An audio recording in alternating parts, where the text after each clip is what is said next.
Welcome to Europa Universalis 5. Today I'll be playing as Poland, and this episode will have a semi-guide format. That means I'll be playing while explaining a few things, but since this is a brand new release, and I've only got a bit over 100 hours in the final version, there's definitely still a lot I might not know yet. So feel free to share your insights and comments below. The goal of this campaign is to guide you through the first several decades of gameplay. That means I'll be facing the Poznan Rebellion, the unification of divided Poland, the Noble Rebellion, and most importantly, surviving the Black Death. Yes, a typical period in Polish history. So welcome Imperialist Lucas here. I also have a small request. If you are planning to buy Europa Universalis 5 or any other Paradox game, I'd really appreciate it if you used my affiliate link. In your shopping cart, you should see a note confirming that the affiliate link has been activated. I'm a small full-time YouTube creator, and honestly, the income from affiliate links like this is a big help to my household budget. It lets me keep making content without worrying about tomorrow. Ah, Poland. I can finally play and turn it into a mini-series. Because honestly, Europa Universalis 5 can't really be recorded any other way, the game is just too long. Right now, a single campaign often takes me over 100 hours to finish, so making a standard edited episode would take me about a month. But anyway, back to Poland, what do we have here? Poland under the rule of the incredibly powerful King Casimir III Piast, later known as the Great. And the best part is, Poland actually has events related to that. Just look at Casimir's stats, they're nearly maxed out. For a ruler though, the most important stats are administrative and diplomatic, at least in my opinion. Then we've got the usual stuff, like the amount of historical events. These are kind of like missions from Europa Universalis 4, except some are triggered by time, while others require specific conditions to be met. Unfortunately, for now, we don't know what they are. So every playthrough is currently a bit of a surprise, which actually makes content creation faster for you guys. At least until the EU5 wiki comes out, and we can look through all those dynamic historical events. Sorry, but checking that stuff in the notepad is pure torture, I've already tried. Next important thing for any country you play as is to check what bonuses it has. You can find the full list in the content section and in national bonuses. These are basically your national ideas. They often evolve with technological progress. That's what those Roman numerals next to them mean, and they grant unique benefits to each nation. For example, the Krakow Grosz, it's insanely strong because it simply gives me 10% more money. Or the Polish folwark system, well known from history lessons. If you combine it properly with other things, Poland can flood the world with cheap raw materials. Then there are unique privileges. The merchant privilege here is pretty nice, but the rest.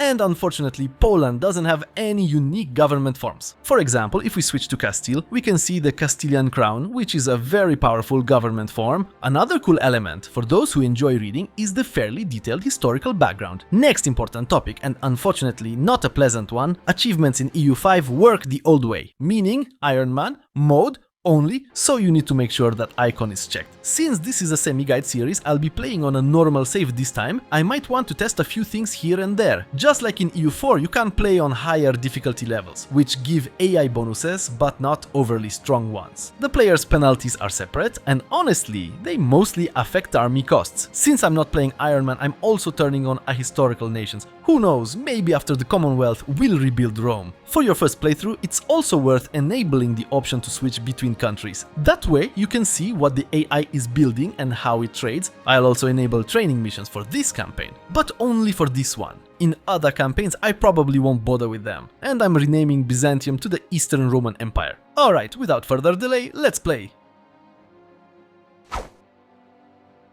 Yes, this video and all my future Europa Universalis 5 videos will use the English interface. That's because I also have a second Polish language channel, and soon I'll have even more language options. Besides, the Polish version still has a few issues, even though I think it's perfectly playable now. But, getting back to the Polish gameplay, just like in EU4, in EU5 there are tons of things to do while paused. I'll start with the quickest things to set up: research. In the mission tree, which is absolutely massive and even divided into eras, my first focus is always on any bonuses related to literacy. There's first a bonus for the clergy, then for the burghers, and that's it. But I also know that in 5 years, a new era and new institutions will appear. So bonuses to institution spread are very useful. And honestly, if I were to describe this whole institution spread system, it's basically westernization from EU4. Not sure why they decided to bring back old mistakes. I wonder who's old enough to remember that mechanic. Rivals. This system works a bit differently in EU5. In short, rivals can now intervene in your wars, but more importantly, you can fabricate territorial claims on rival lands. But overall, I use them the same way I did in EU4. Either I set my rivals for countries I plan to fight early on, or on much weaker ones that won't bother me. Having no rivals is punished in this game. For example, it increases antagonism, which is the EU5 equivalent of aggressive expansion. Personally, I'll set these two countries as my rivals plus Vladimir. Advisors. This part is straightforward. First, I want them to increase stability in my country, and second, to boost legitimacy. Actually, what I just assigned were actions, not advisors. Because now that I've assigned actions, I can see the little crossed swords icon, meaning the key stat for that action is linked to that advisor's ability. So I pick the advisor with the highest relevant stat, making them more effective. I do the same with the second advisor. It's also worth noting what social class they belong to, as it strengthens that class. Now I move to the Economy tab, Balance and Financial Settings. Basically, wherever possible, I raise taxes to the maximum. For burghers and peasants, I don't pay too much attention to satisfaction as long as it doesn't drop below 40%. For the nobility, it shouldn't go below 50%. And for the clergy, it's best to keep them as satisfied as possible, since they can't be taxed anyway. As we know, the clergy in Poland doesn't pay taxes. In fact, right now, they're the strongest social estate since they provide a major bonus to research, which boosts technological progress. Next up, minting. The goal here is to maintain zero inflation, then expenses. For now, I'll lower army and fort maintenance. No wars planned for the next 10 years. Later on though, that will change. Court expenses should be as high as possible. I want legitimacy to stay at 100%, since that always strengthens crown power. Diplomatic expenses can stay where they are, since Poland has lots of subjects and two strong alliances, Lithuania and Hungary. All of these will recalculate after the first month and be close to the maximum, which depends precisely on how much is spent on diplomacy. Stability. Raising it is very expensive, so I just want a slow increase, plus 0.25 is good enough at the start. Now it's time to handle trade. For Poland, automatic trade actually works quite well, but early on I want as much gold as possible. So I'm importing as much as I can from Bohemia. It's also worth immediately improving relations with vassals. It's best to start integrating smaller ones first and leave the two largest for later. So I'm now improving relations with these three countries, which uses up my diplomatic points, generated here. One of the first nations I'll go to war with is the Teutonic Order, so I'm sending my spies to build a spy network there. It works quite similarly to how it did in EU4, although it's possible my first war will be somewhere else depending on certain events. And finally, social estates, granting or revoking privileges. In Poland's case, there are only two privileges worth revoking at the start. The one for the nobility can't be removed, it costs over 200 stability points and I currently have 29. You can't go below minus 100 stability anyway. This cost depends heavily on the power of each estate. The weaker the nobility, the cheaper it becomes to revoke privileges. Generally though, this isn't done before 1600. The second bad privilege is the one for the burghers. The cost is low, only 16 stability points, so I revoke it without hesitation. It's bad because it reduces maximum control across the entire country by 10%.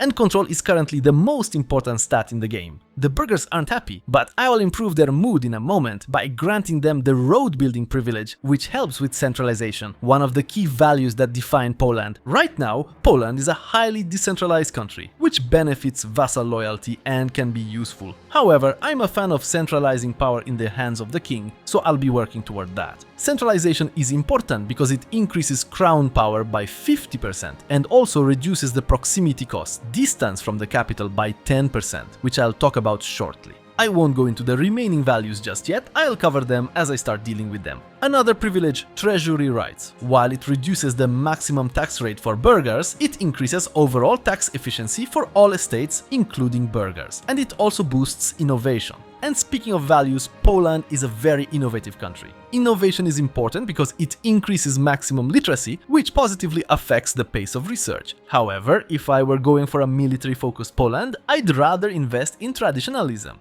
And that's about it for now, since every privilege I grant reduces legitimacy by 5 points, and unfortunately it also angers the other estates.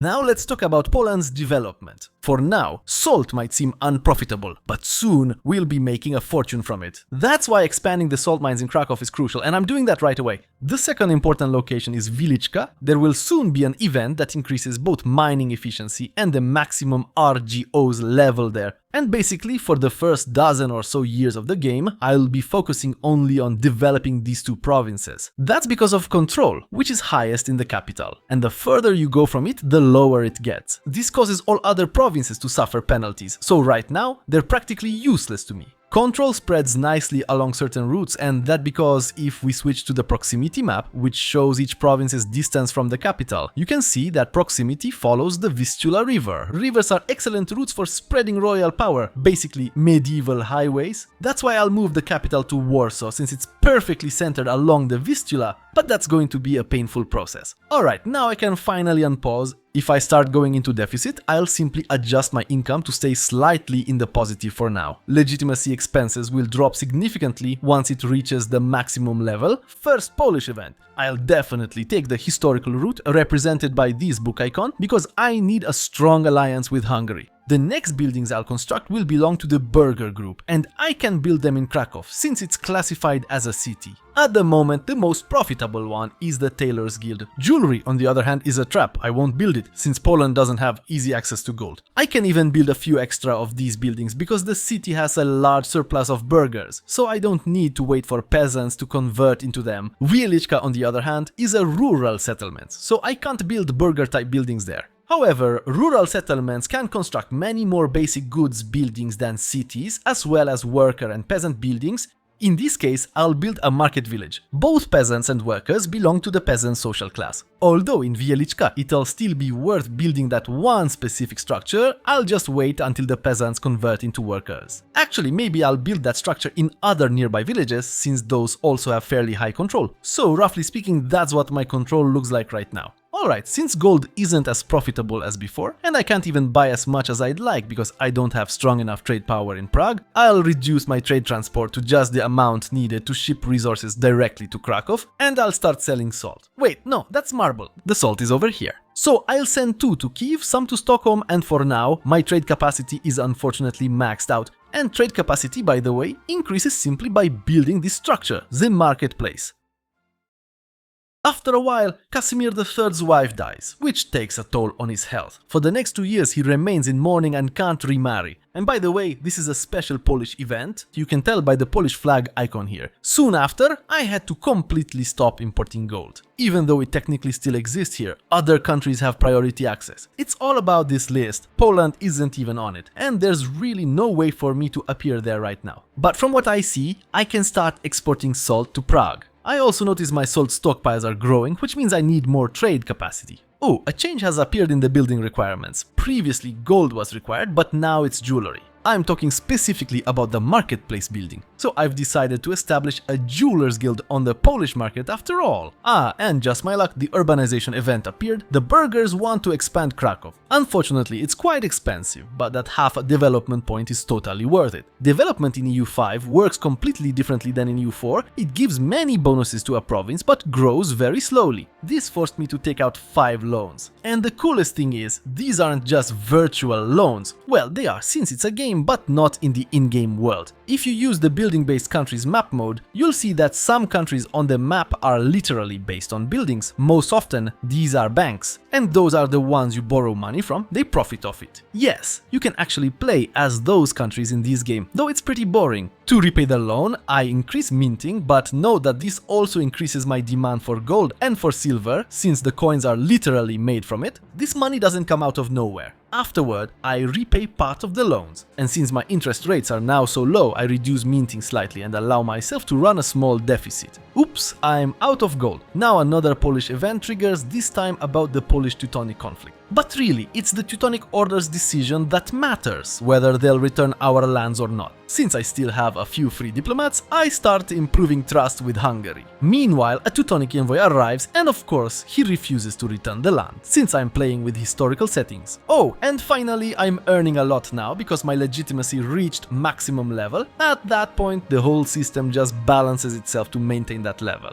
So I repay my last debt, and right away another event appears. There are quite a lot of these in the game, and this one's actually a really nice one. I can choose to support the peasants, which would weaken Poland's power on the Krakow market. Something that would be terrible right now, since I'd drop nearly to the bottom of the trade table. That would let other countries steal goods from the market and I'd earn nothing from it. Or I can choose to support the burghers, which would increase my market dominance by 25 points for 9 years and also reduce inflation. This decision also pushes me towards the capital economy. Although for a large country like Poland, I personally think the traditional economy is better since it boosts basic resource production, but in this conflict I'll side with the burghers. It's better for the budget, that means I don't even hesitate. The next buildings I'll be developing are marketplaces. Of course, I won't forget to increase salt production, since that's Poland's gold. Oh, and I forgot, I took a mission earlier that supports the traditional economy. I can activate it now. It gives me a 20-year modifier that increases salt production. Definitely taking that. So I select the mission. Its first objective is to raise peasant satisfaction to 41%. This mission is basically meant to teach us how to manage social estates. So first, I check for any useful privileges. Do the peasants have anything interesting? Nope. So I'll just wait for their satisfaction to grow naturally over time. Alternatively, I could do one of the lower actions here. The union has formed. This brought the benefit that Halic is no longer my rival. Personal unions in EU5 work completely differently than they did in EU4. First of all, they're not as random, you actually have control over them. Secondly, they're much more useful, but only over time. At the start, a regular vassal is actually more beneficial than a union, because for a union to become truly effective, you have to reform it by passing new laws. And unfortunately, that takes quite a lot of time. Having a union forces me to spend more on diplomacy, so I've slightly increased my diplomatic expenses. I also need to start improving relations with this union. Though it's not necessary to maintain it, good relations are only needed so that Halic votes in favor of reforms we want to introduce within the union. Whether I lose the union or not in EU5 depends on the integration level, it must be equal on both sides. Additionally, you must have enacted the first 2 laws. At the same time, the possibility to convene the first parliament appeared. The parliament can be convened only in towns and cities, so at the moment that means Krakow. Since Poznan doesn't count, I have no control there. As a rule, I'll always convene the parliament in the capital, because it increases centralization of power. Convening a parliament works like this. Every few years, you can complete one agenda for a particular estate or do something for yourself. The population growth option is quite nice here. However, note that some modifiers apply only while the assembly is ongoing, while others trigger only if the assembly ends successfully. I'll use this first assembly to reform Poland's laws, since the parliament session is one of the best times to carry out reforms. Maybe I'll even manage to improve relations with some countries along the way. For the parliament to end successfully, I need over 50% support, then I'll receive the reward listed here. While the parliament is in session, I get +2 diplomatic reputation and it lasts for 180 days. During the parliament, you can also do a few additional things, like request higher taxes, which is often useful. Fabricate a claim, one of the better in the game, ask for an increase in the levy, or propose a new law. In general, you can also change laws manually in this tab, but unfortunately, those changes cost a lot of stability points. The first law I want to change is the state administration system, from feudal system to central council. It advances centralization progress and, more importantly, increases cabinet efficiency. It costs me only 50 parliament support points. The law immediately begins processing and changing. It doesn't require the parliament to end successfully, but it still takes about 1 year to complete. To regain parliament support, I need to complete an agenda for the parliament, in this case increase decentralization, which is ironically funny, but ultimately I'll still come out ahead, so I can do it right now and restore my support. Though generally I should do all these things at the end of the assembly, since there's always a chance for positive or negative events that affect support. For example, the Hard Life in Krakow event, which can reduce support by 5%, unless of course I pay up.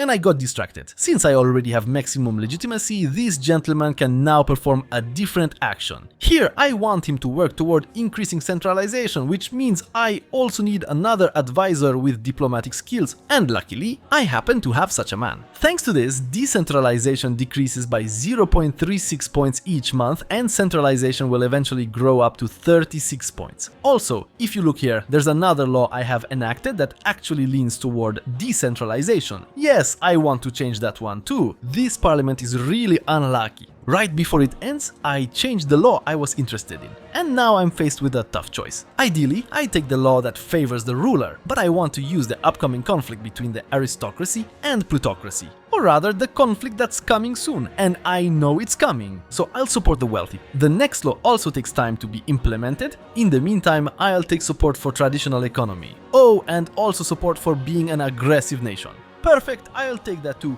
There are still a few more laws I'd like to change, but I'll leave that for the next assembly. As I said, I also want to improve relations, but unfortunately the next agenda requires me to break my alliance with Hungary, which would be utterly stupid. The parliament debate ended successfully. Oh, and it even refilled my point pool, nice. And now I've also completed a mission, the peasants are satisfied. Honestly, I want to use the bonus in Wieliczka. Oh, I need to build irrigation there. That's not great, but I also have to build a road to Krakow. Irrigation is very important for increasing food production in provinces. Back to my spies. I kind of forgot about them. They've already gained 20 spy network points against the Teutonic Order, so I'll have them create a casus belli against that country. Oh, something's showing here. A simple territorial claim will be enough. Either Tuchola or Gdansk, doesn't matter which. Oh, could this be the return of uncontrolled rebellions? Let's see if that ends my union. Alright, the most urgent research is done, so now I'll focus on increasing the number of RGOs in my country and then on stability. A plague has also broken out, but it's in Poznan, so I can completely ignore it. It's one of the minor ones, fewer than 1,000 people died. It's worse when an epidemic breaks out in Krakow. Actually, this is a good time to use another cabinet action, to boost population growth and prosperity specifically in Krakow, which should offset the population loss caused by the plague. And the Renaissance era has begun in the year 42. Basically, these three aspects are just idea groups, the same concept as in EU4. The only difference is that now you choose one per era, but then you have to unlock it through scientific research. And honestly, for me, and for most countries, there's nothing better than the administrative choice, because it gives you one of the best casus belli, the religious Deus Vult. On top of that, you also reduce distance from the capital by 2.5%, which is quite significant. You also get increased literacy, meaning faster scientific research. I would only ever take the diplomatic ideas if I had a lot of vassals, like for example Bohemia or France, since you also unlock a new type of vassal, a mage, and those have incredibly strong military bonuses. It's also a pretty solid choice for a trade-focused nation with increased market attraction or naval trade advantage. The military ideas are also quite interesting, and one day I'll definitely take them for Poland since they give a bonus to cavalry and cavalry rules in this game. But for now, as I said, I'm taking administrative... Wait, did another plague just break out? Alright, too many diseases are popping up in Krakow, so I'm building a hospital there. Okay, now I can also arrange marriages for both Casimir and his daughter. I know that sounded wrong, but don't worry, this isn't CK3, so you can't do that kind of twisted stuff here. Anyway, let's have Elżbieta marry the King of Hungary. That could lead to a personal union. And a Polish-Hungarian union would be an absolute powerhouse. Technically, I could also find a wife for our king, but I won't do that, because there's an event that can trigger a union between Poland and Lithuania if both monarchs are of opposite genders and neither is married. The Renaissance appears in Brescia. Institutions, in short, spread much like Westernization did before, with a few differences, since trade and the road system now also play major roles. Now I can establish the first law within the personal union, the seniority law. And as written here, if you look closely, Poland will be the senior partner in this union. Now both countries vote, and the winner is the one with more votes. There's also the option to bribe the other side so that they vote in your favor. Professional armies have appeared in Paris, and the union reform has passed. Poland has officially become the senior partner, and in theory, this union shouldn't break upon the ruler's death. I'll continue to increase integration through further reforms. The first of those I'll be able to implement in 4 years. I've sufficiently improved relations with Płock, so I'm now starting its annexation. Unfortunately, that immediately affects all vassals negatively, and that penalty updates after the first monthly tick. I have so many active actions now that I need to increase my diplomatic spending, and even then, everything's still dropping. The territorial claim against the Teutonic Order is ready. But I still have 2 years of enforced peace with the Teutonic Order, so I can't attack them yet. Also, the annexation speed of vassals depends on how many I'm integrating at once. That's why I'm integrating several small vassals simultaneously, since it's usually worth it. Well, except maybe this one. I'm also building a road from Krakow to Proszowice, and I've stopped developing this province for now, since I plan to build a city here, which is unfortunately a very expensive endeavor. During the second parliament session, I'll once again complete an agenda for the nobility to change a few things, because the aristocracy's influence keeps growing, and I want to weaken it and shift power slightly toward the plutocracy. So I need to adjust a few laws. And yes, one of them I already implemented last time, my mistake. This time, however, I had stronger parliamentary support. I'll also grant a few privileges that strengthen the plutocracy. And the last thing I'm doing isn't changing a law, it's raising taxes for everyone, just for 1 year. But hey, it's something, because as Poland, I really do have a lot to spend money on. Okay, failing to pass my agenda in parliament just cost me 7 stability points, but it's a price I was willing to pay. In Krakow, I will also build a sergeantry, currently the only building that gives me extra manpower. It can only be built in the capital. November 1345, this is the moment when I can attack the Teutonic Order. Oh, only Brandenburg will be on their side. But that's fine, because Brandenburg is one of the weakest nations right now. Wait, unless they fixed something. Nope, still a very weak country. So declare war. As Poland, I currently have only 12,000 levies, not a large number, and I'll need the entire army to win this war easily. Oh, I forgot to enable general auto-assignment, definitely worth doing. Though in this case, no one's better than our king anyway, there are too many countries involved here. When your ruler is a general, his stats here affect different things. Look, siege ability, army morale, discipline. Yeah, the Brandenburgian army doesn't stand a chance. I won't go into too much detail about warfare mechanics right now, since I'm working on a separate guide for that, still figuring out a few things. But here are 2 tips for you. Strength in numbers and cavalry is OP.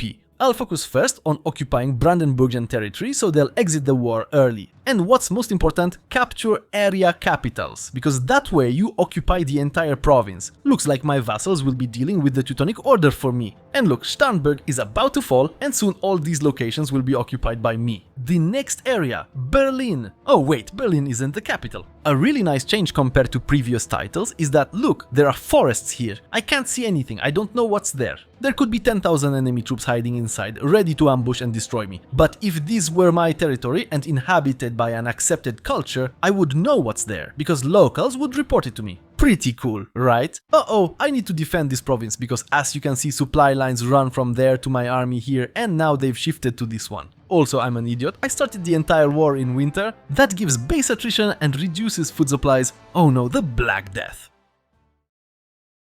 The Black Death always shows up somewhere here, and this time it's exactly the same, although you can change that in the options. But that means it will reach my territory pretty quickly, so I have to finish this war very fast, because if the Black Death infects my army, it's over for it. It's even worse when the levy returns to the provinces they were raised from. That increases the plague's effectiveness. The easiest way to finish the war quickly is simply by winning battles, because in the first 2 eras they give a lot more war score. Funny enough, I could literally make Brandenburg my vassal in this war, or execute their ruler, but honestly, humiliation and taking reparations will be enough for me. Meanwhile, I'm upgrading Proszowice to a town, and I need to select new research, so I start research for the second era. The second era is a bit unique because there's a tech tree here that doesn't require any institution. First I pick everything that increases literacy, starting with the nobility. And since I already have that technology discovered, cheaper vassal annexation will also help. But what I want to get as soon as possible is the Polish folwark system. Small Lucas from the future insert. For Poland, research the whole path first up to establishing cheaper towns, because Poland will get another event and that scales very well.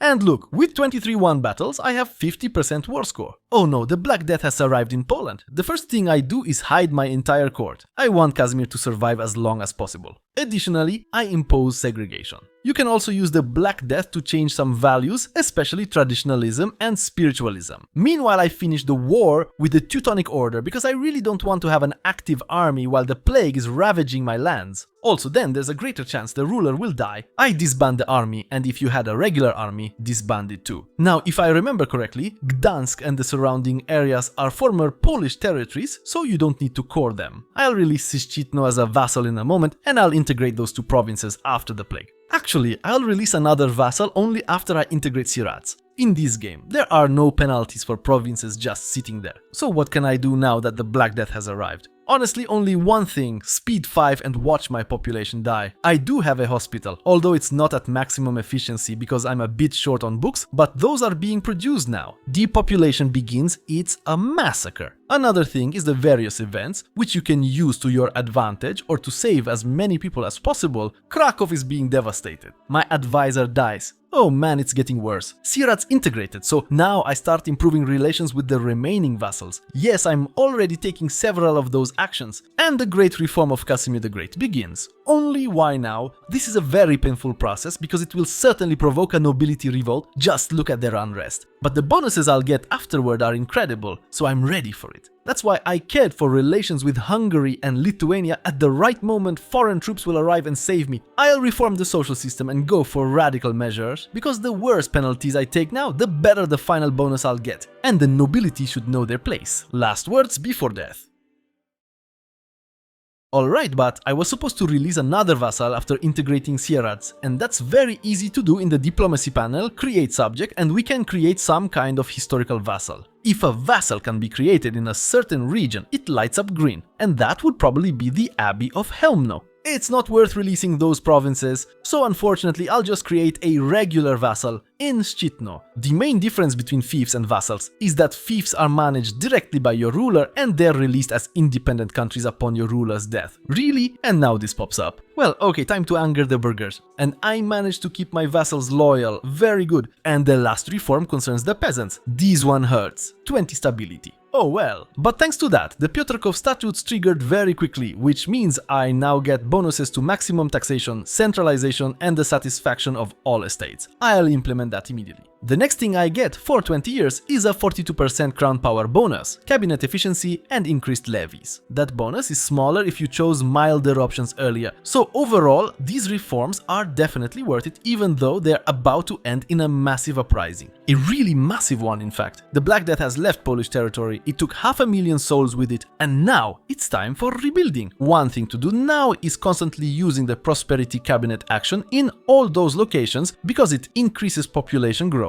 There's also a peasant building called a settlement, and you should build it wherever possible. It increases population growth by 1% and disappears only when the province reaches 5% of its population limit. You can build it in any province that doesn't meet that condition. And as you can see, I have a lot of such provinces as Poland, so I don't hesitate, I'm building it everywhere. The Poznan Confederation. I can either grant them control over the territory, but then restoring it would be practically impossible, or crush their rebellion. And honestly, I'll take that route. The Greater Poland Rebellion is unavoidable, though it coincides nicely since it will also count as a regular noble rebellion.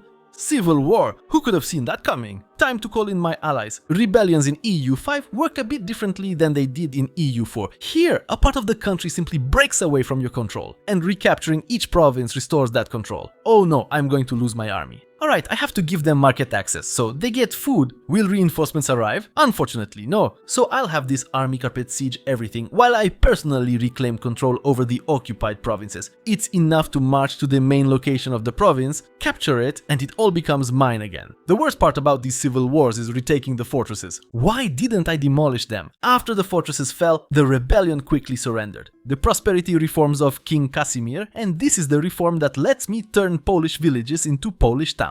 For the next 20 years, I get a modifier that reduces the construction cost of new locations by 15%. And this is the exact event I was waiting for. It's best combined with that technology I showed you earlier. But again, it cost me money and stability, both of which I'm short on. I managed to gain some trust points with Bohemia, so I'm inviting settlers from there to Krakow. I also have high trust with Hungary, so I'll just ask them for money. I'm also building a cathedral in Krakow. Cathedrals are great because they increase migration to a location and speed up population conversion. Now Poland will also need quite some time to restructure its population, shifting from the peasant class back to higher social tiers. It'll take about 10 years, but thanks to that, royal authority grows even stronger. Finally, I enact another law, this time the first one that grants integration progress in the Polish personal union.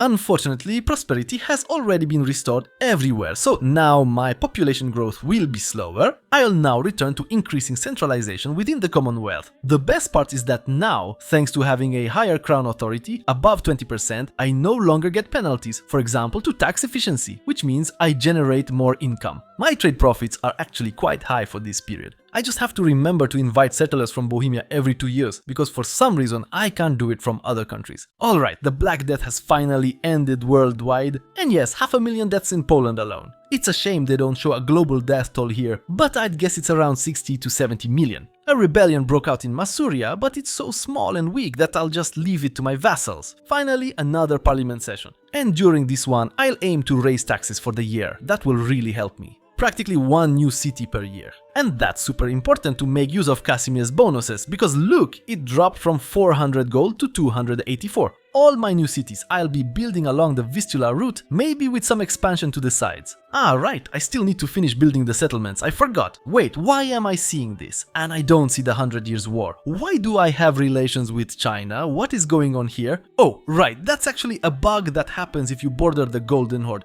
Apparently, it's supposed to be fixed in the release version. After many years, I finally managed to bring Poland's stability back to 0. And I'm building the last settlements now. A city in Wisłika has also been established. The next one will be in Sandomierz, unfortunately not in Opatów because I just noticed there's copper here and it's still useful for a while. And finally the salt mine in Wieliczka. Of course, it will be expanded. In this particular location there's an increased number of RGOs and better extraction efficiency, unless of course you don't want that. Now I'm building roads from Kraków to Hiszanów and Książ Wielki because that greatly improves administrative control. There's a schism in the Catholic Church, but it doesn't concern me much, I don't have any cardinals. Another parliament and once again I am raising taxes. After finishing the roads I am founding more cities. Okay, from what I see here, that should be the Warta River, right? If I'm wrong, feel free to correct me. Now using the distance from capital map, it's worth checking how it's calculated. That's why from Książ I'll now build roads to Mistów and Częstochowa. That will connect these two rivers with a road network which should help spread control along the river. The Oder is here, right?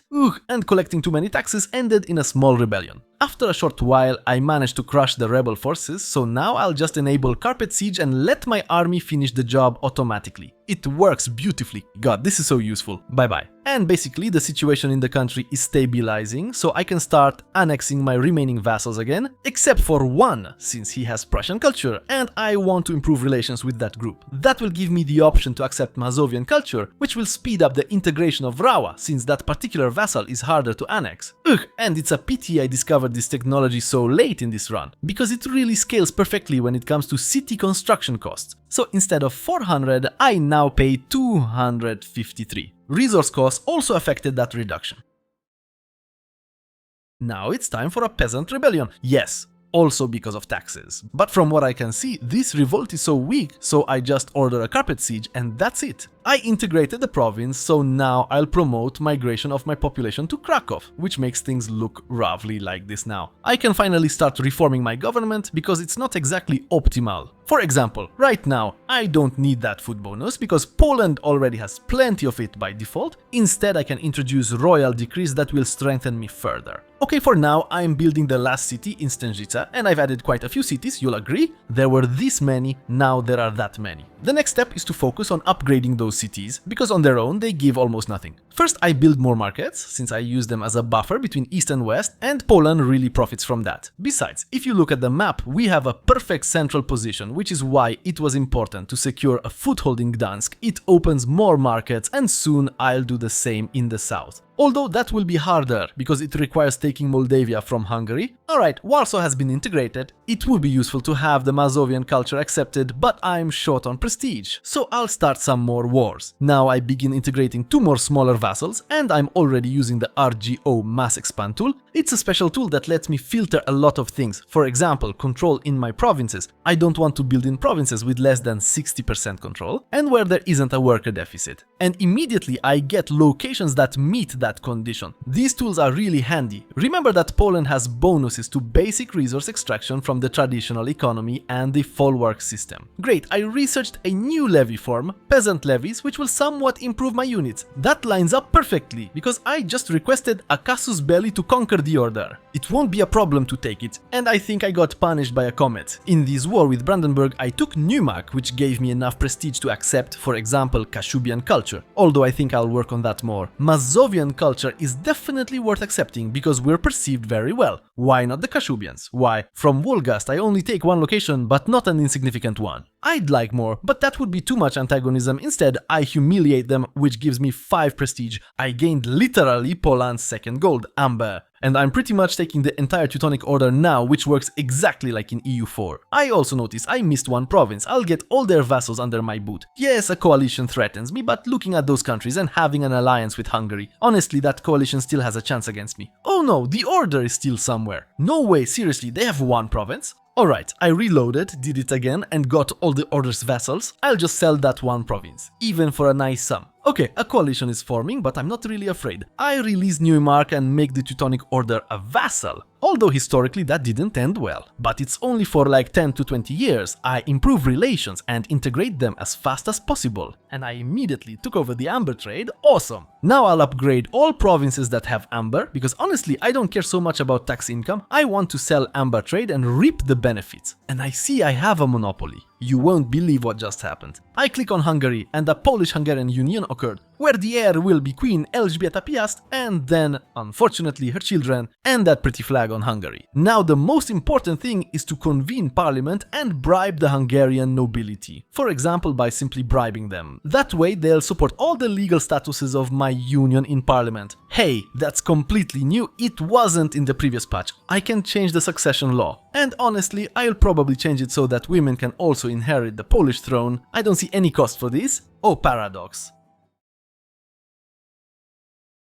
And right after that, a special event for Poland triggers, the one that opens the path to forming the Polish-Lithuanian Union. And honestly, that's the main reason why I'm not conquering Lithuania, because I want to see how these events play out. The coalition dissolved, probably because I became too powerful. And look, now annexing this vassal is much faster. Unfortunately, I lost Halic for some reason. They must have had a different succession law. Not great. And what's even stranger, I don't have a casus belli to restore that union. That's even worse. And sadly, with Casimir's death, a great noble rebellion may begin. Yes, because so far there have been far too few uprisings. After Casimir's death, royal authority drops and the nobility revolt begins. The nobles have risen up and now I have several ways to end this whole event. I can grant the Golden Liberty privilege. I don't want to do that. I can increase crown power to 30%, which is the best way to end the rebellion. I can lean toward plutocracy or completely submit to the nobility, which would still end with the introduction of Golden Liberty. And I'm going to push toward plutocracy to weaken the nobility. Now, from time to time, I can support one of the sides or choose to support neither and gain this 5-year bonus. At first, I'll support the burghers. Actually, no, this one grants a powerful privilege. Unfortunately, I really need to lower taxes to prevent rebellion from breaking out too early. And now, I must focus on increasing control. One of the most effective ways is to build a road network. That will ultimately raise crown authority. I also have a cabinet action that increases control. I'm also weakening the aristocracy, and it's going quite well, though there's still a long way to go. Those rebellions though, quite big rebellions. And that's what allies are for. Even for that, I would have kept a few vassals, but I've already integrated them. It makes surviving all this much easier. Without a regular army, it's going to be tough, so I'm recruiting cavalry. Light cavalry. It strikes fast at first, lowering enemy morale. Although, before that cavalry is even ready, the Hungarians will probably finish off this rebellion. And the noble rebellion's done for, more are coming soon anyway. A few years later, I finally managed to achieve a small positive tilt toward plutocracy. Thanks to that, the aristocracy doesn't regain strength. After another parliament, I'm heavily reforming the country. I'm ashamed to admit it, but I forgot to build the royal court, which greatly strengthens authority. I'm expanding the road network significantly. Yes! Got it! I was hoping this parliamentary decision would appear. Once I pass it, crown power increases by 50%. And I'm already close, so I take that decision. A month later, I cross 35%. And we have the triumph of the crown over the nobility, which is the best way to end this rebellion. We get crown supremacy for 20 years, and the nobility loses a few random privileges. Not ideal, I'd rather choose them myself. But still, I've got one more noble rebellion ahead of me, can't avoid it.